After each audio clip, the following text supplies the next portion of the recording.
Here's something nobody tells you when you start learning English. The sentence in your textbook and the sentence a native speaker actually says out loud are not the same sentence. Not even close. You've been memorizing "what are you doing" for years, and the person standing in front of you at the coffee shop just said something that sounded like "whatcha doin'," and your brain froze for half a second because it didn't match anything you'd studied. That half-second freeze, that tiny gap where your ears hear sound, but your brain can't attach meaning to it, that's the exact problem we're solving today.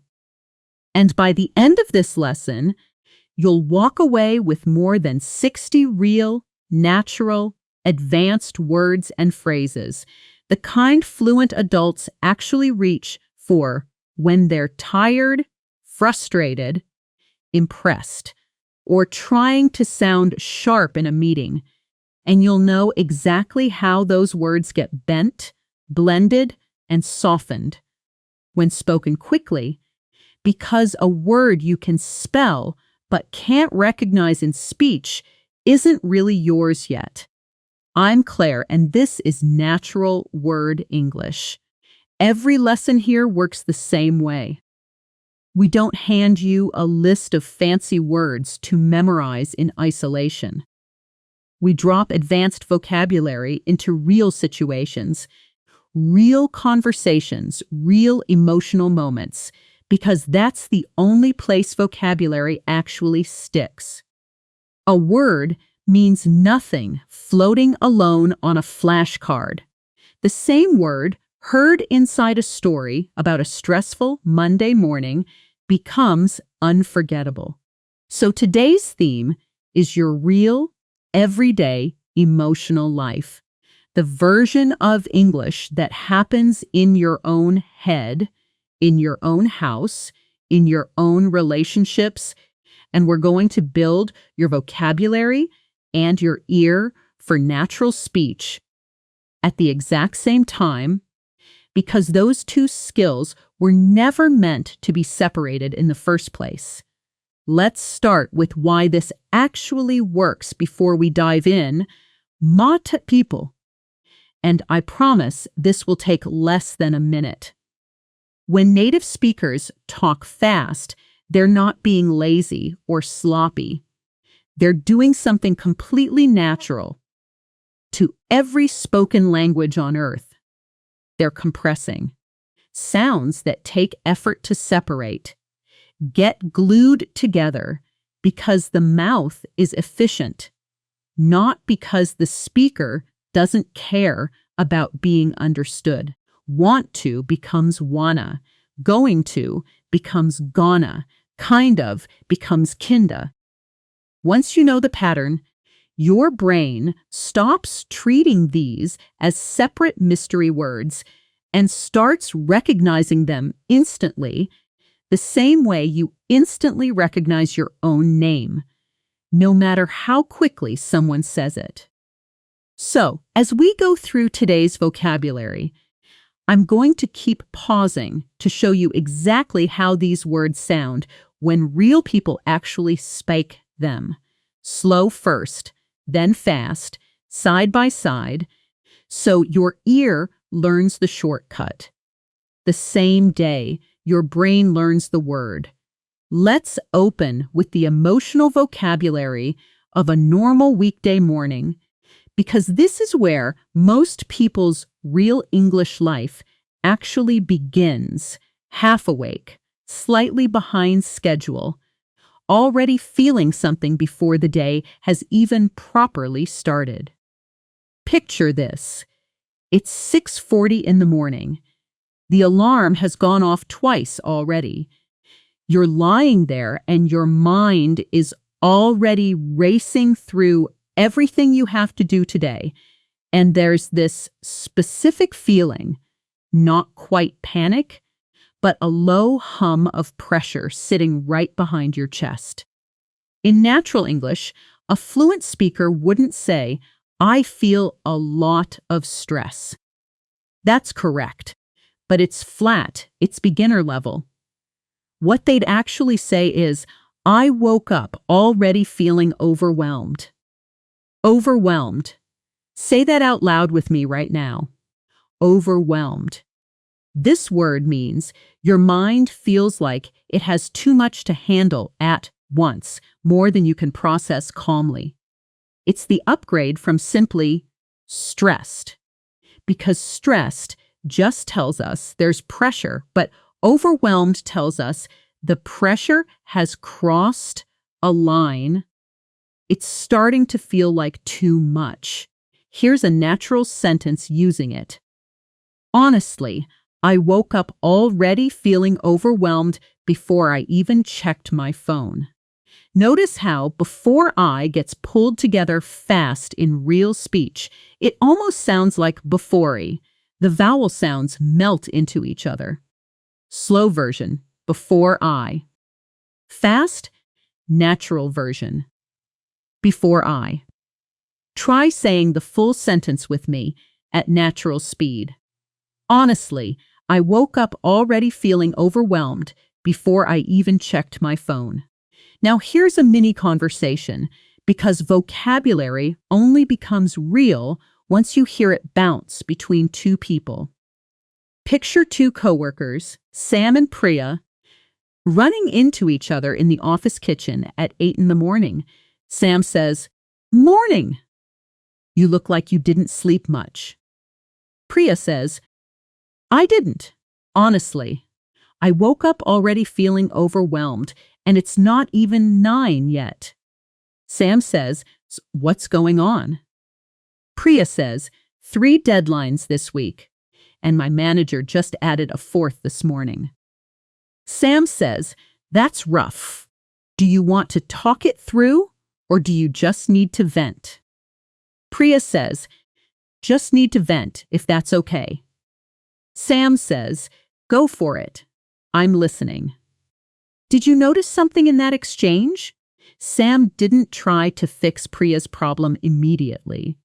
Sam asked what kind of support she actually wanted first. That's a real, mature, emotionally intelligent habit in English-speaking workplaces. And it comes with its own vocabulary. Vent means to release built-up frustration by talking about it, not to get advice, just to let it out. This is a word fluent English speakers use constantly, and most learners never touch it because it's not in beginner textbooks. Try it in your own sentence right now, out loud. I just need to vent for a minute. Good.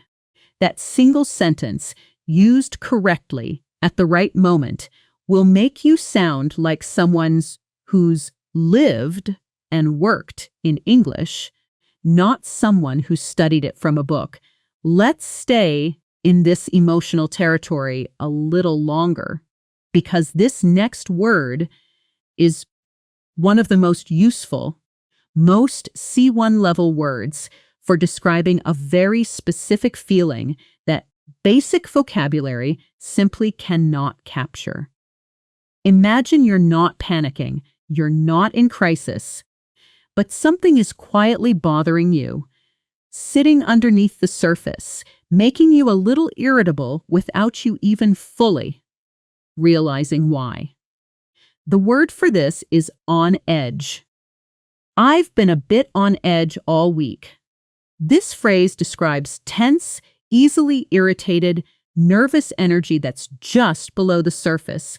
And it's exactly the kind of natural phrase that instantly separates an intermediate speaker from an advanced one. Beginners say, "I am nervous." Advanced speakers say, "I've been on edge." Let's hear how this contracts in speech. "I've been" often compresses into something that sounds almost like "I've been." Fast and light. Slow, "I've been." Fast, "I've been." Full sentence, natural speed, I've been a bit on edge all week and I don't even know exactly why. Here's a short role-play moment for you, and this time I want you to actually participate. I'll read one side of the conversation, and then I'll pause, and I want you to answer out loud in your own words before I give you an example response. Ready? Here's the scene. You and a close friend are having coffee. Your friend looks at you and says, "You seem a little on edge today. Everything okay?" Now, it's your turn. Pause the video for a moment if you need to, and answer that question in English using your own words, good. Here's one natural way a fluent speaker might respond. "Yeah, I think so. I've just had a lot on my plate lately, and it's starting to catch up with me." Notice that new phrase, a lot on my plate. This means having many responsibilities or tasks at once, more things to manage than feels comfortable. It's one of the most common idiomatic upgrades from simply saying, "I'm busy." "I'm busy" is correct but forgettable. "I've got a lot on my plate right now" sounds like something a real adult in a real English-speaking office or friendship would actually say. Let's slow down for 30 seconds here, not to add another word, but to let your brain actually absorb what we just covered, because cramming without pausing is exactly how vocabulary slips out of memory an hour later. Close your eyes if you're somewhere you can. Picture your own morning tomorrow. Picture yourself waking up. Are you overwhelmed, on edge, or do you have a lot on your plate this week? Just sit with that English sentence about your own real life for a few seconds before we continue. Good work staying with me through that. That's real progress. That pause where you connected new vocabulary to your actual life instead of just repeating words. That's the moment vocabulary becomes permanent instead of temporary. Now, let's shift into a slightly different emotional register, because not every part of your day is stress and pressure. Some of it is small talk, catching up with people, and this is where another set of advanced words becomes incredibly useful. Words about personality and how we describe other people naturally. Let's say you're describing a coworker who never gets rattled, who stays calm no matter what chaos is happening around them. Beginners would say, "She is calm." A fluent advanced speaker would say, "She's incredibly level-headed under pressure." Level-headed. This word describes someone who stays calm, rational, and sensible, especially in stressful or difficult situations. Someone whose emotions don't take control of their decisions. Say it with me. Level-headed. Natural sentence. Honestly, she's the most level-headed person on our team. Nothing rattles her. Notice, nothing rattles her. Another useful expression meaning nothing upsets or unsettles her emotionally. Now, the opposite personality type, someone who reacts strongly and emotionally to small things, someone whose mood shifts fast and dramatically. The word for this is volatile. He can be a bit volatile when he's under stress. Volatile is a word that instantly signals advanced vocabulary.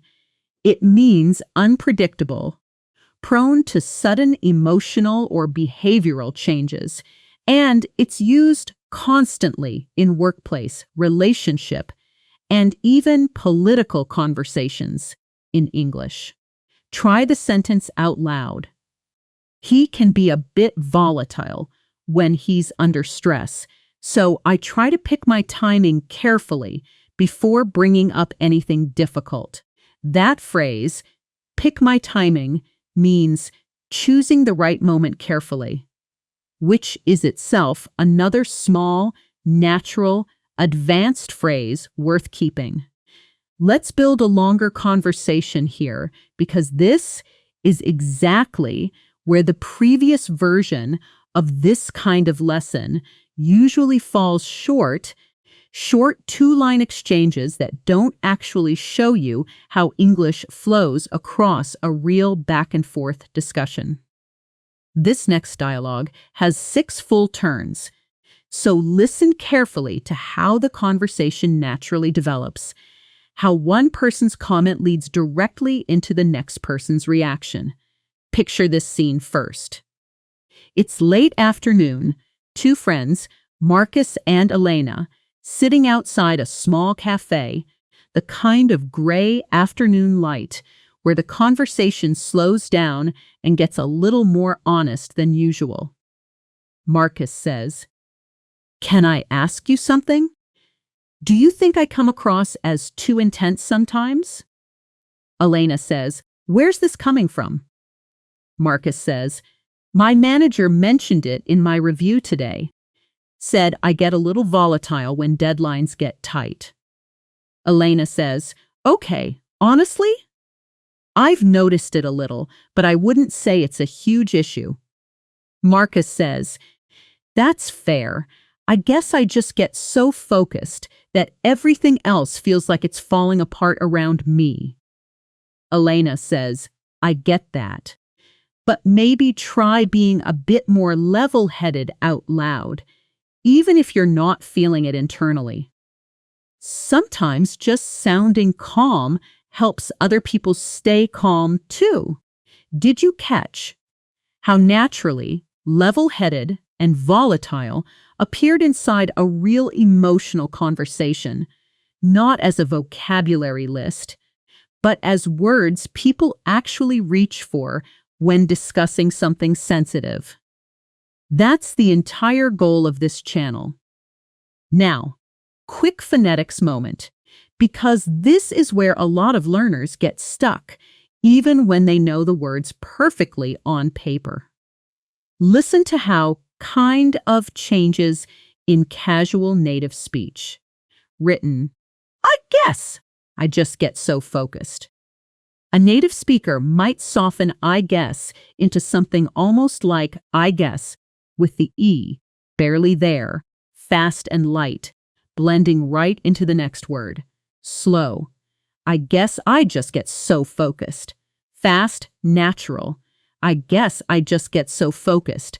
Repeat after me at natural speed. "I guess I just get so focused that everything else feels like it's falling apart." This is a good moment to properly explain shadowing, because I've mentioned repeating after me several times already, but shadowing is more specific and more powerful than simple repetition. Shadowing means listening to a sentence and repeating it back immediately, almost overlapping with the original audio, copying not just the words, but the rhythm, the speed, the rise and fall of the voice, like an echo chasing the original sound. It's different from waiting until a sentence finishes and then calmly repeating it in your own rhythm. The goal with shadowing is to physically train your mouth and your ear to move at native speed together. So right now, let's actually practice it properly. I'm going to say a sentence at natural speed, and I want you to try to speak along with me as closely to the same time as possible, not after I finish, but almost together, like you're my echo. Here's the sentence. "I guess I just get so focused that everything else feels like it's falling apart." One more time. Try to shadow me exactly. "I guess I just get so focused that everything else feels like it's falling apart." That feeling of slight difficulty, that's completely normal the first few times. Shadowing gets easier every single time you do it because you're literally training muscle memory in your mouth, not just your brain. Let's keep moving because there's a specific skill inside listening that most learners have never been taught directly, catching the main idea instead of every single word. This matters enormously in real conversations because native speakers never slow down and wait for you to process every syllable, and trying to catch every single word is actually one of the biggest reasons learners feel exhausted and defeated after a real conversation. Here's the shift in mindset. Instead of translating word by word in your head, train yourself to catch the shape of the sentence, the emotional tone, and 2 or 3 key words, and let your brain fill in the rest automatically. The same way it does in your native language without you even noticing. And when you miss something, you don't need silence or panic. Fluent speakers use small natural responses to stay in the flow of conversation, even when they didn't catch everything perfectly.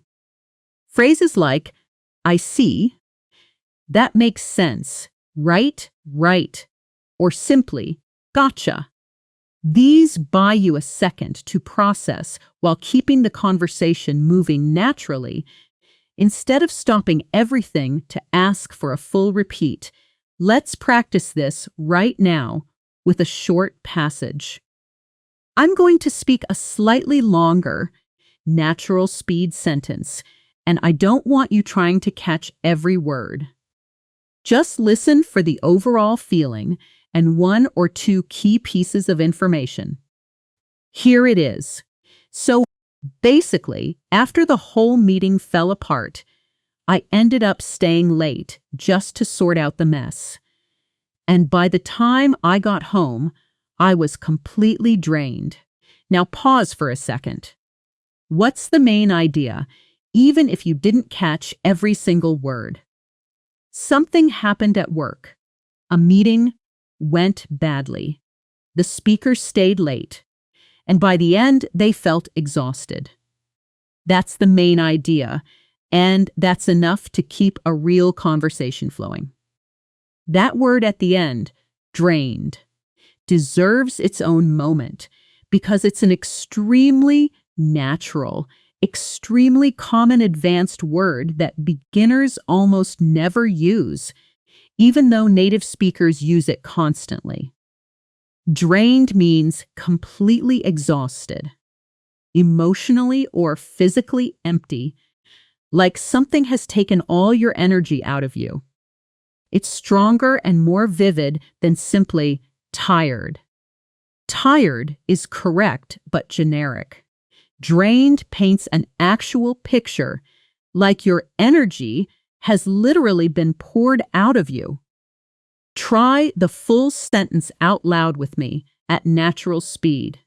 By the time I got home, I was completely drained. Notice got home compresses slightly. The T in got softens almost into a quick stop before home. Slow, got home. Fast, got home.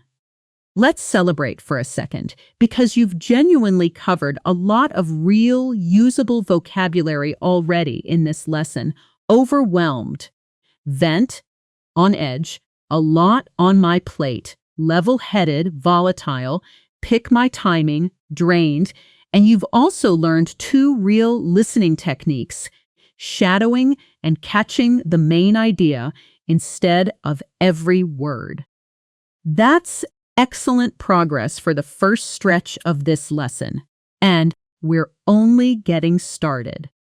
In the next part, we're moving into the vocabulary of workplace conversations, disagreements, and the specific words, fluent speakers use to sound diplomatic, confident, and sharp when things get a little tense at work, plus more role play, more phonetics, and a full sensory self-practice exercise using everything you've learned so far.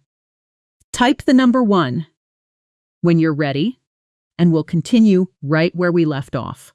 That confidence you just felt saying drained out loud, hold on to that, because now we're stepping into a part of English that trips up even intermediate speakers constantly. The vocabulary of workplace disagreement.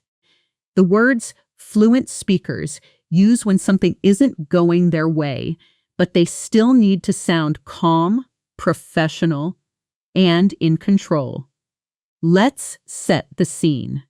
You're in a meeting. Someone proposes an idea you completely disagree with.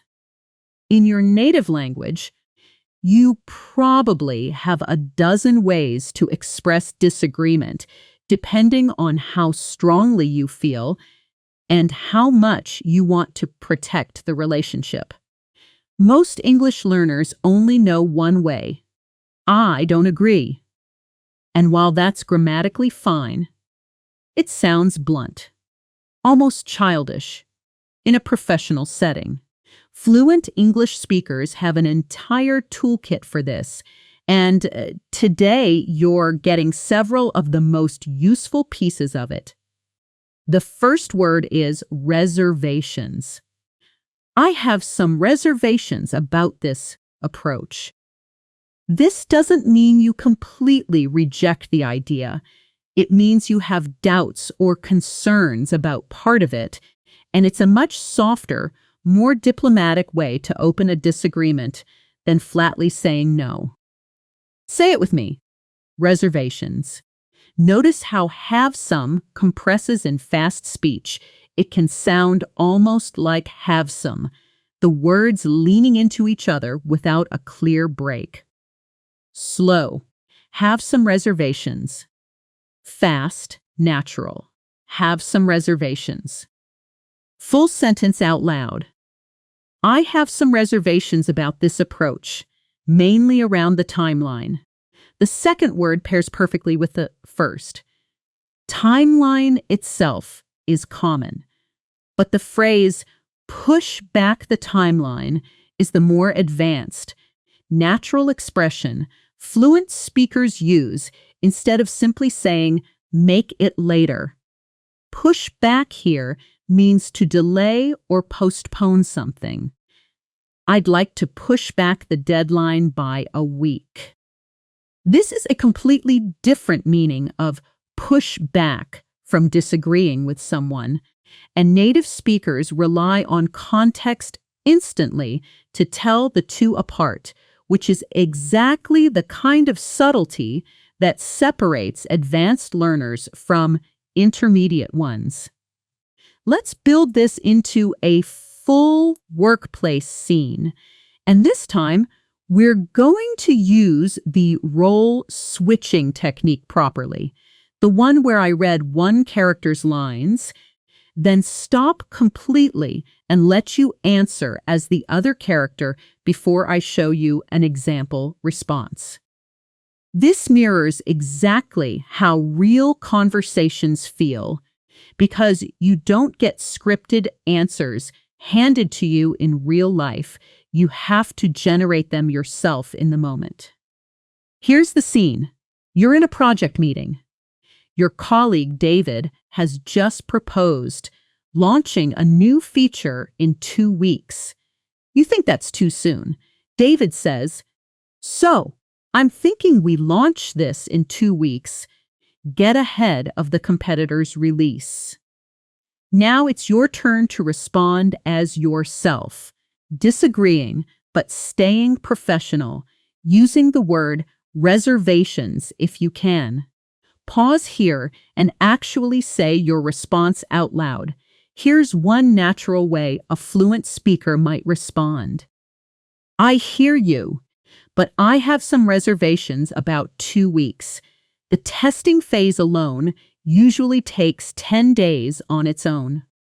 Notice I hear you at the start. This is an extremely common, natural way to acknowledge someone's point before disagreeing. It signals respect before you introduce pushback, and it's far more sophisticated than simply saying no or I disagree immediately. David might respond, "Fair point. What timeline would feel more realistic to you?" Now it's your turn again. Respond with a suggestion, maybe suggesting 3 weeks instead, and try using the phrase push back somewhere in your answer. Pause and try it out loud now. Here's an example. Honestly, I'd push back the launch to 3 weeks. That gives us proper breathing room for testing without rushing the team. New phrase there, breathing room, meaning extra time or space to do something comfortably without pressure. This is a beautifully visual, natural expression, and it instantly upgrades a sentence that would otherwise just say, more time.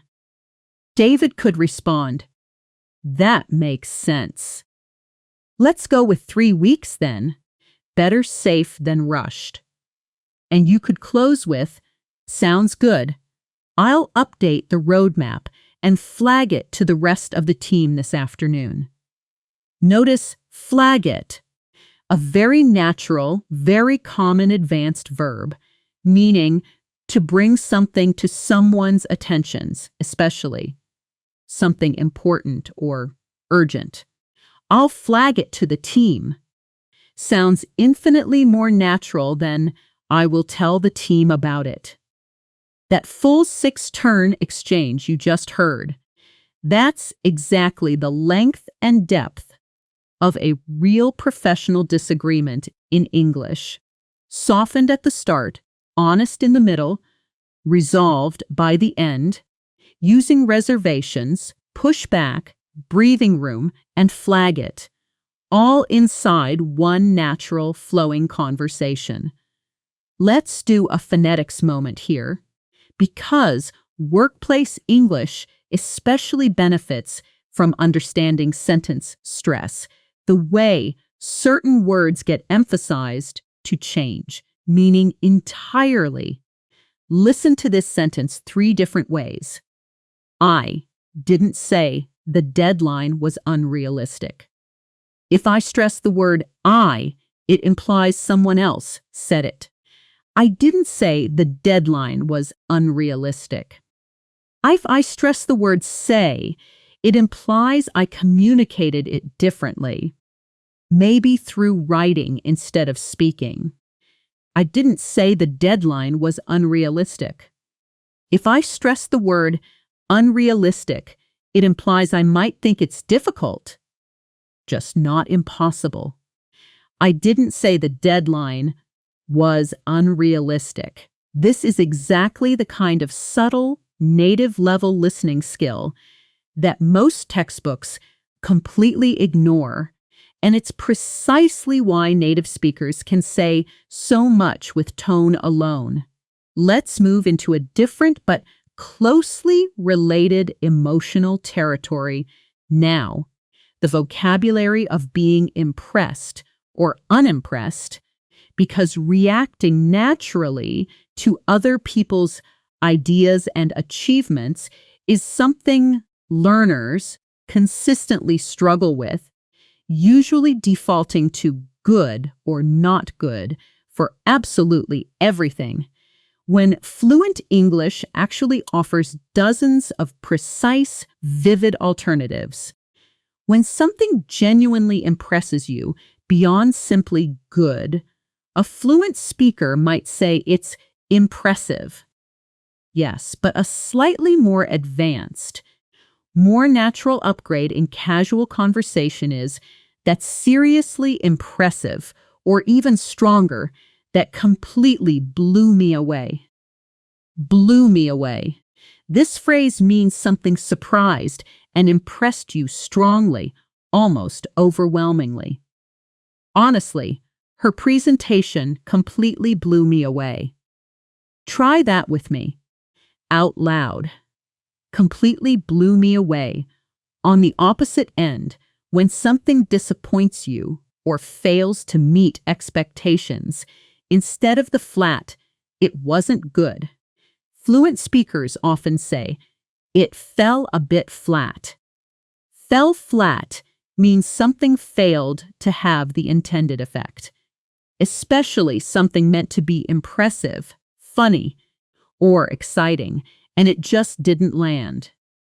Honestly, the pitch fell a bit flat. I think the audience was expecting something bolder. Say it with me. Fell a bit flat. Let's do a short sensory self-practice exercise right now, because this is one of the most powerful habits for turning passive vocabulary into active, automatic vocabulary, and it's something you can genuinely do without me, out loud, whenever you want, using whatever vocabulary you've just learned. The idea is simple. Describe your immediate environment and your current feelings using new words out loud in real time. Let's practice together right now using today's vocabulary. I'll model it first. There's a lamp beside me, casting a soft yellow light. I can hear a fan humming quietly in the background. Honestly, I feel a little drained after this long stretch of talking, but also kind of proud of how much ground we've covered. Now it's your turn. Pause the video, look around wherever you are right now, and describe your environment and your current feeling out loud using at least one word from today's lesson. Overwhelmed, on edge, level-headed, volatile, drained, reservations, breathing room, blew me away, or fell flat. Take your time, there's no rush here. That exercise might feel a little strange the first time. Talking to an empty room in English about your lamp or your fan, but this exact habit, describing your real surroundings out loud in English, is one of the fastest ways to build a genuine internal voice in the language, rather than a voice that only exists inside a classroom or a video like this one. Let's take a short breather here. A genuinely calm 30 seconds before we move into our next block. Take a slow breath in and let it out slowly. No new vocabulary right now. Just let everything we've covered settle for a moment. Overwhelmed, vent, on edge, a lot on my plate, level-headed, volatile, pick my timing, drained, reservations, push back, breathing room, flag it, blew me away, fell flat. That's already 14 genuinely advanced, genuinely natural words and phrases, and we're not even halfway through this lesson yet. Nice work staying with me through that stretch. That steady focus is exactly what builds real fluency over time. Not one huge burst of studying, but consistent, patient attention like you're giving right now. When you're ready, let's move into our next territory, the vocabulary of technology, social media, and the small daily frustrations of modern life, plus a longer immersive role play, more connected speech practice, and a look at how accents change the way some of these very words sound depending on who's speaking them. Type the number 1 to continue whenever you're ready. Let's shift gears completely now and step into a part of daily life almost everyone experiences. But few people can describe with any real precision in English the small, constant friction of modern technology and social media. Think about the last time your phone buzzed with a notification you didn't want to see, or you found yourself scrolling for 20 minutes without even deciding to. There's a very specific feeling attached to that, and English has some wonderfully precise, natural vocabulary for it that most learners have simply never been taught. Let's start with the phrase doom scrolling. This word has become genuinely mainstream in the last few years, and it means endlessly scrolling through negative or upsetting news and content, unable to stop even though it's making you feel worse. I ended up doom scrolling for an hour last night instead of sleeping. Say it with me. Doom scrolling. Notice how naturally this compound word rolls off the tongue at speed. Doom and scrolling fused together almost like one single unit. Doom scrolling. Doom scrolling. Here's a related, slightly more formal upgrade for describing constant distracted phone use in general. The word glued. I was glued to my phone the entire train ride. Glued here means completely absorbed, unable to look away, physically or mentally stuck to something. This is far more vivid than simply saying, I was on my phone a lot. Try the sentence. Honestly, I was glued to my phone the entire train ride and barely noticed my stop coming up. Now let's talk about the specific frustration of being interrupted by notifications while trying to focus, because this happens constantly and deserves better vocabulary than just annoying. The phrase is, it threw me off. That notification completely threw me off. I lost my train of thought. Threw off means disrupted your focus or concentration, knocked you out of your rhythm. And notice the second phrase inside that sentence too. Lost my train of thought. An extremely common, extremely natural expression meaning you forgot what you were about to say or think because something interrupted you. These two phrases travel together constantly in real conversation.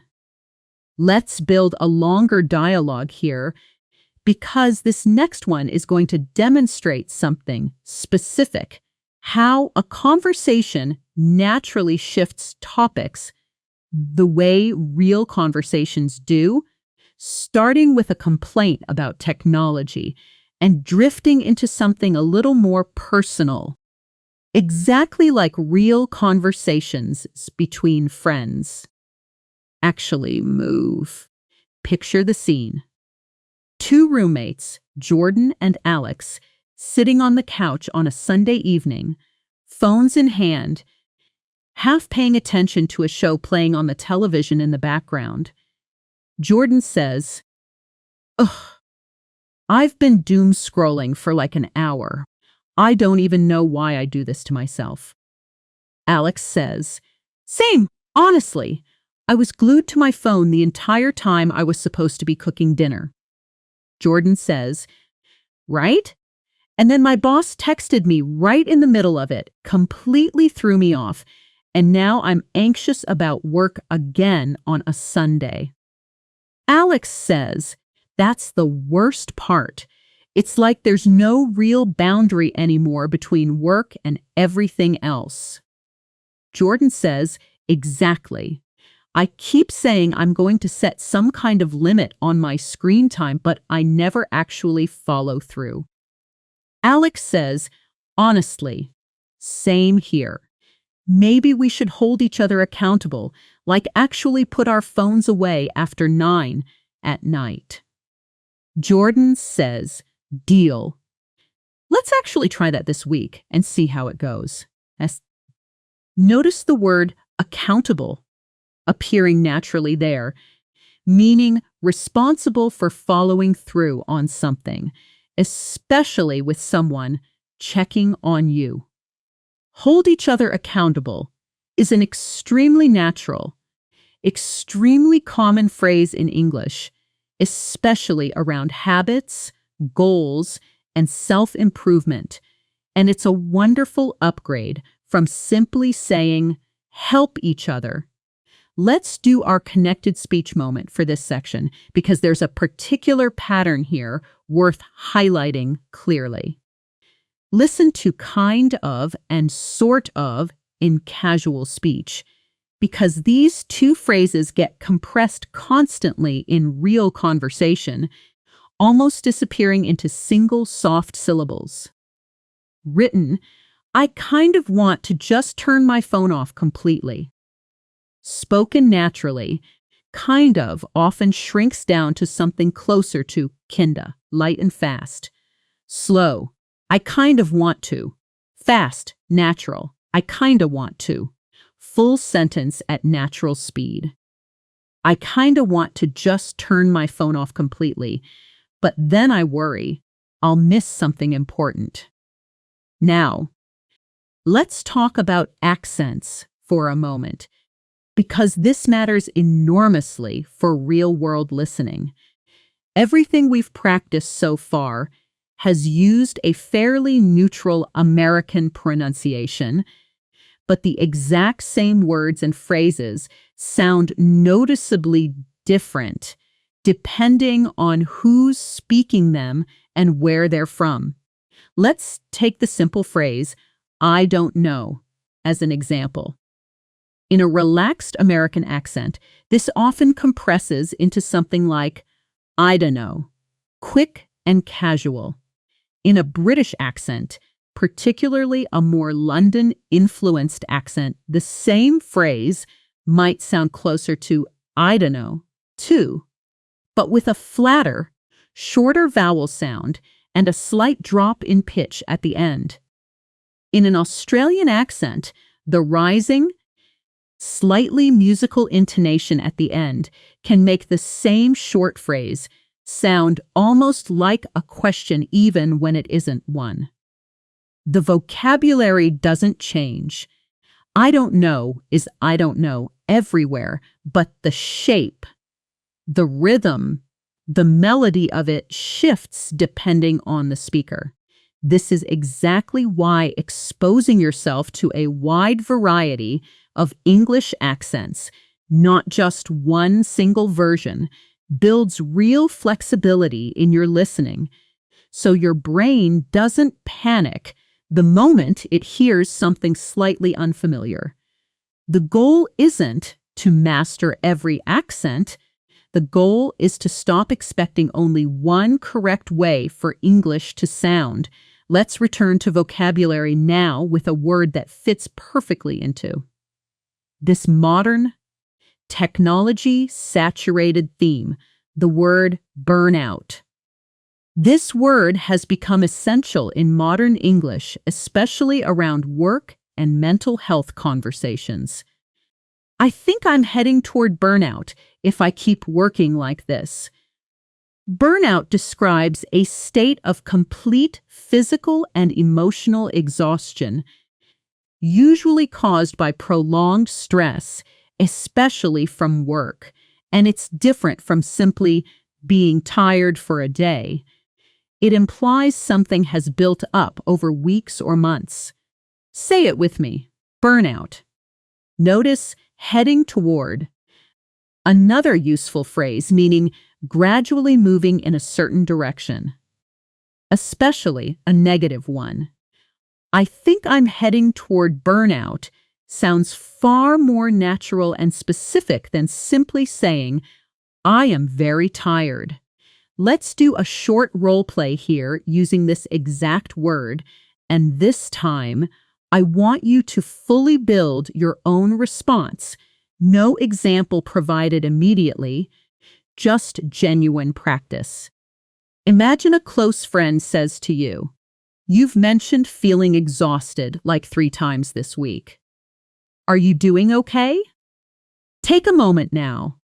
Pause if you need to and respond honestly in English using either burnout, drained, or overwhelmed.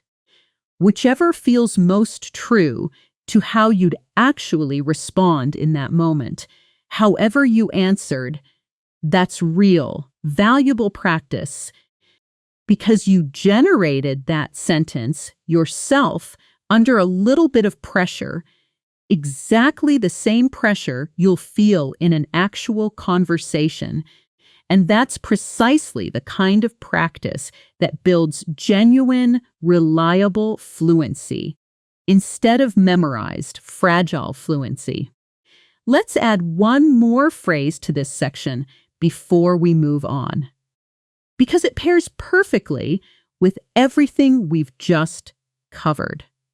When someone finally takes a break from something overwhelming, whether it's work, phones, or stress in general, a natural way to describe that relief is unplug.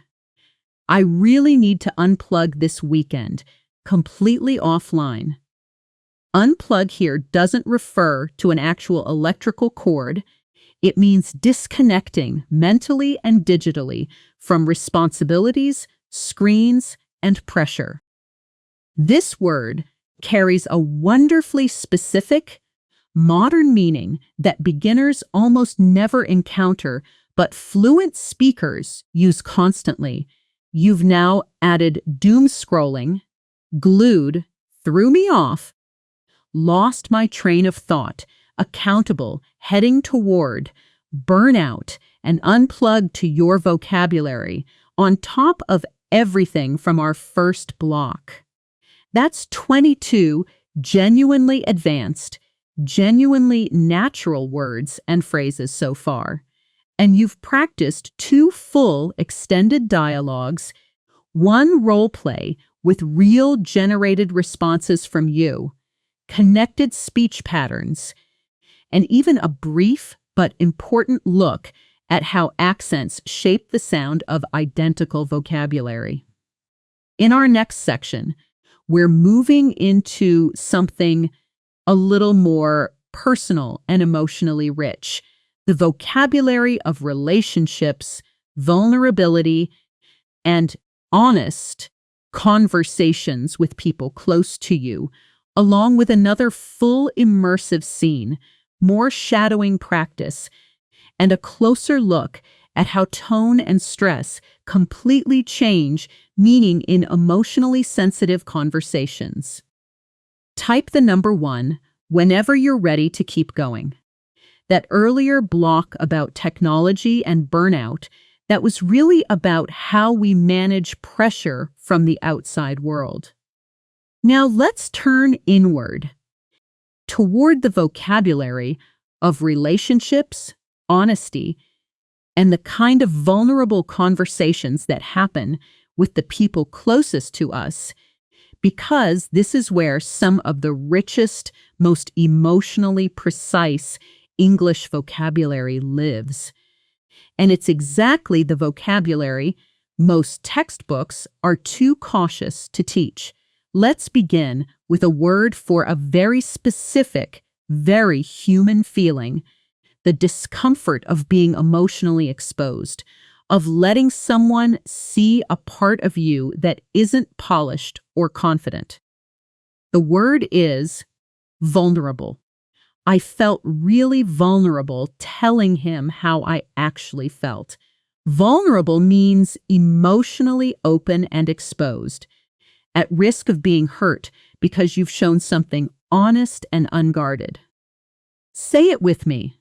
Vulnerable. This word appears constantly in real conversations about relationships, therapy, friendship, and self-growth in English-speaking culture. And it's one of the most valuable emotional words you can own at an advanced level. Let's pair it with another closely related phrase, open up. It took her a while to open up about what happened. Open up means to begin sharing personal, honest, often emotional information after a period of holding it back.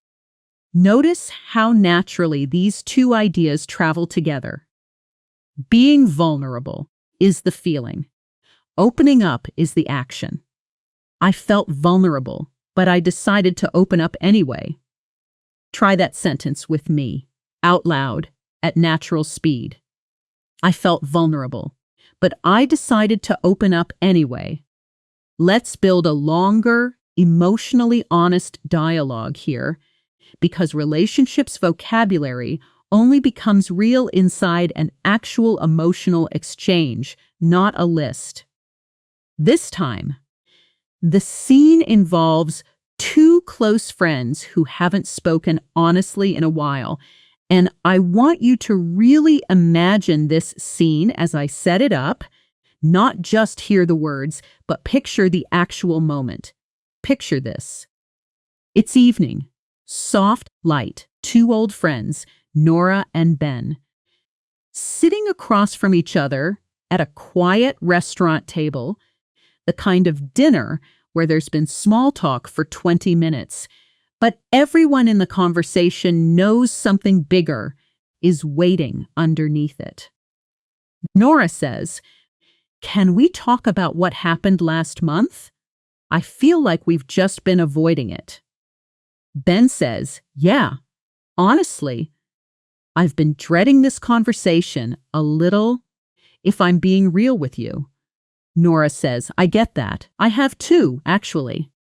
Ben says, "I think what hurt the most was feeling like you didn't trust me enough to just tell me directly." Nora says, "That's fair. I think I was scared of how you'd react, so I kind of shut down instead of opening up." Ben says, "I wish you'd just told me. I would have rather heard something hard than felt shut out completely." Nora says, "I know. I'm working on that, actually, being more upfront, even when it's uncomfortable." That's a full 6-turn conversation. Honest, a little tense, but resolving with genuine emotional movement, exactly the shape real difficult conversations take in English. Notice the word dreading, meaning feeling anxious or fearful about something upcoming. Usually something unpleasant or uncomfortable. "I've been dreading this conversation" is an extremely natural, extremely common phrase, far more specific than simply saying, "I don't want to talk about this." Notice also shut down, meaning to emotionally withdraw, stop communicating, close yourself off, often as a protective reaction. And shut out, meaning to exclude someone emotionally, to not let them in. These two phrases sound almost identical, but mean genuinely different things. One is about yourself, withdrawing. The other is about excluding someone else, and native speakers distinguish them instantly through context. Exactly the kind of subtle pattern that takes real exposure, not memorization, to fully absorb. And finally, upfront, meaning honest and direct from the beginning, not hiding anything or delaying difficult information. "I'm working on being more upfront" is a beautifully natural, self-aware sentence, the kind of thing a real person genuinely says in real therapy sessions, real friendships, real relationships conducted in English.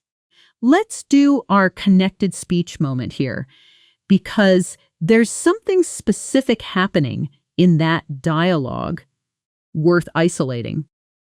Listen to "if I'm being" in the phrase, "if I'm being real with you."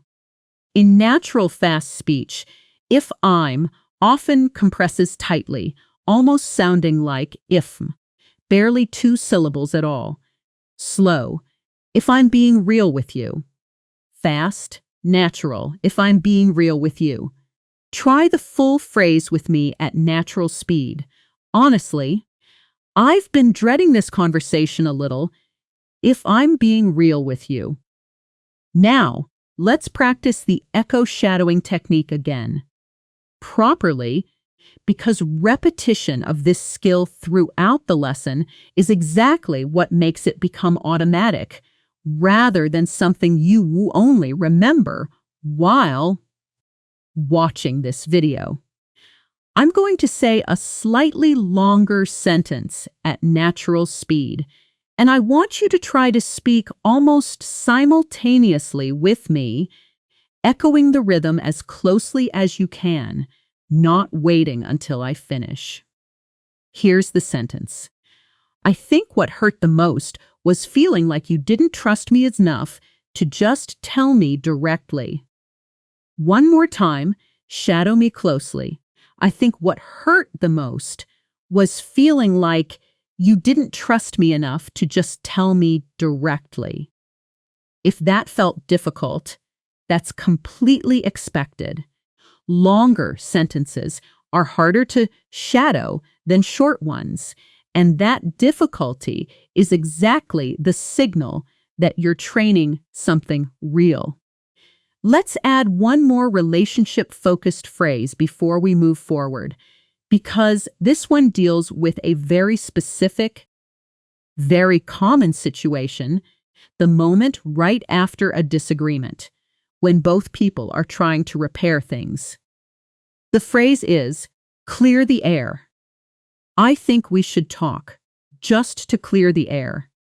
Clear the air means to resolve tension or misunderstanding through honest conversation. To remove the awkwardness or discomfort that's built up between people. This is a wonderfully visual phrase, almost like literally clearing smoke or fog out of a room, and it's used constantly in both personal and professional English.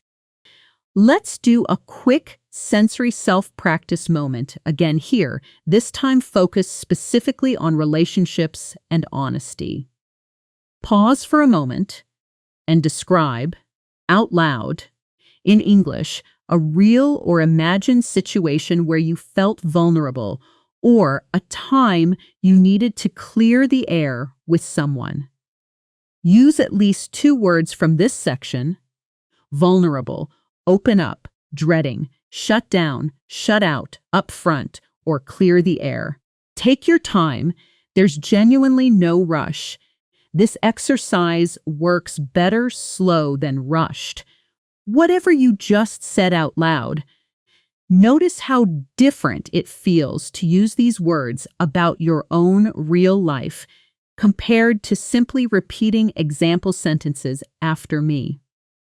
That difference, that small shift from repeating to generating, is exactly what separates passive vocabulary from vocabulary you actually own. Let's shift now into our next content area, the vocabulary of unexpected situations and travel, because this is a completely different emotional register, less about deep personal honesty, and more about the specific stress, confusion, and occasional excitement of things not going according to plan. Imagine you're traveling, and your flight just got delayed for the 3rd time. There's a very specific frustration in this kind of situation, and English has wonderfully precise vocabulary for it. The phrase is, at my wit's end. Honest, after the 3rd delay, I was at my wit's end. This means having reached the absolute limit of your patience, frustration, or ability to cope calmly, completely out of patience. Say it with me, at my wit's end. Notice how dramatic and specific this phrase sounds compared to simply saying, very frustrated.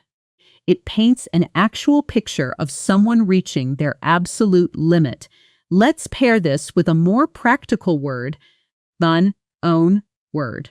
one used constantly in travel and unexpected situation contexts: improvise. We had to completely improvise once our hotel booking fell through.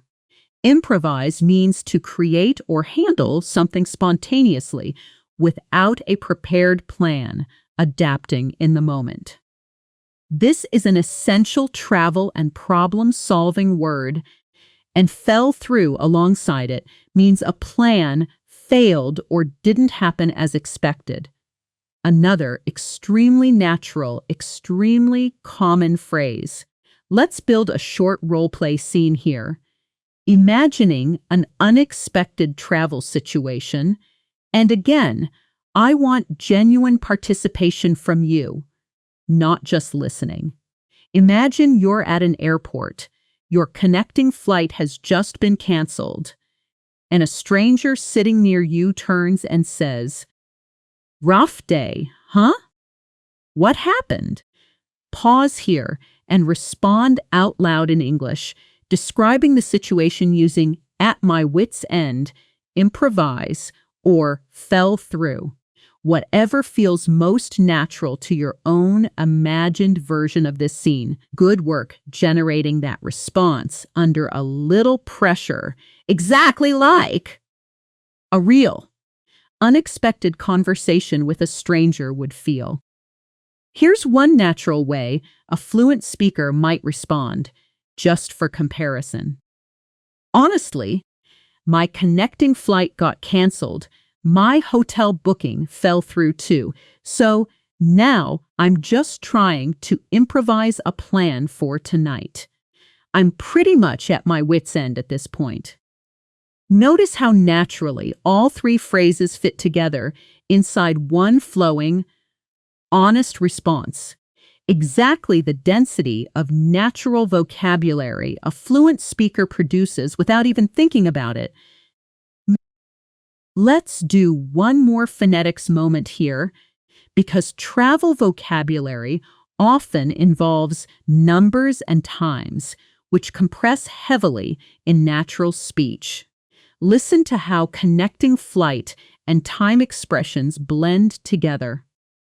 "My flight got canceled at 4:30 often sounds, at natural speed, closer to "my flight got canceled at 4:30. The T softening into something closer to a quick D sound between vowels, a very common pattern in American English called flapping. Slow, at 4:30. Fast, natural, at 4:30.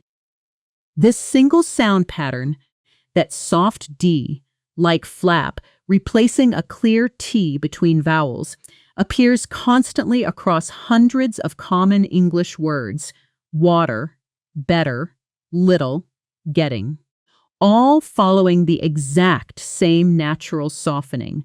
You've now built an enormous, genuinely usable vocabulary bank across three rich emotional territories: your daily emotional life, your workplace and technology frustrations, and your honest relationships and unexpected situations. That's more than 30 distinct advanced words and phrases already, layered inside real dialogues, real role play, real phonetics practice, and real personal reflection. Not a single flashcard in sight. In our final major section, we're going to cover the vocabulary of motivation, self-growth, and confidence, the words fluent speakers use when talking about becoming better versions of themselves. And then we'll move into your full fluency round, where we rapidly review every single word from this entire lesson back to back, followed by your final practice challenge. Type the number 1 when you're ready for this final stretch. Let's finish strong with the vocabulary of motivation, growth, and quiet confidence, because this is the territory where fluent English speakers talk about becoming better without sounding like a motivational poster, and there's real, precise vocabulary for that balance. Start with the word resilient. She's incredibly resilient. She bounces back from setbacks fast. Resilient means able to recover quickly from difficulty, emotionally strong in the face of hardship. Say it with me. Resilient. Notice bounces back.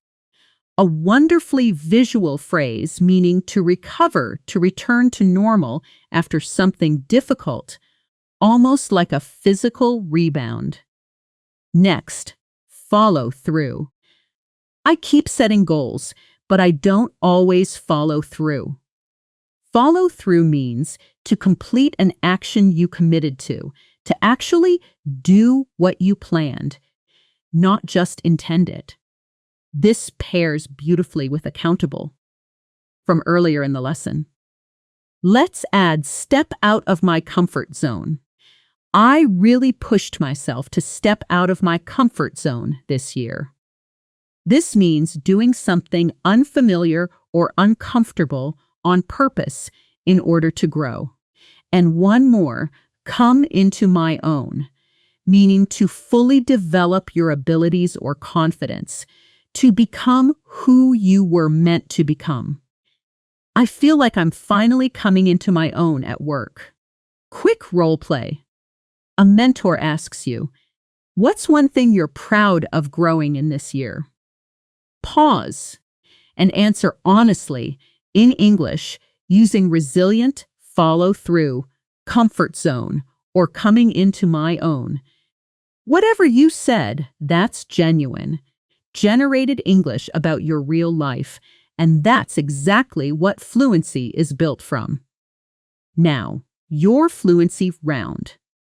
I'm going to move quickly through every single phrase from today, back to back. No explanations, just rapid recall. Try to say each one with me the instant you hear it. Overwhelmed, vent, on edge, a lot on my plate, level-headed, volatile, pick my timing, drained, reservations, push back, breathing room, flag it, blew me away, fell flat, doom scrolling, glued, threw me off, lost my train of thought, accountable, heading toward, burnout, unplug, vulnerable, open up, dreading, shut down, shut out, up front, clear the air, at my wit's end, improvise, fell through, resilient, bounces back, follow through, comfort zone, coming into my own. That's your complete vocabulary bank from today, 36 real, natural C1 to C2 words and phrases, every single one pulled from real emotional life, not a textbook. Here's your challenge, and I mean this specifically, not as a vague suggestion. Before you close this video, comment one sentence using any word from today's lesson, describing something real from your actual day. Not a practice sentence, a real one. That single act, writing real vocabulary about real life, is what turns today's lesson into tomorrow's automatic fluency. You've done real, honest work today, staying present through emotional vocabulary, workplace tension, technology frustration, vulnerable relationships, and personal growth, all while training your ear on connected speech, shadowing, and catching meaning instead of chasing every word. That's exactly how real fluency gets built, one honest, connected lesson at a time. See you in the next one.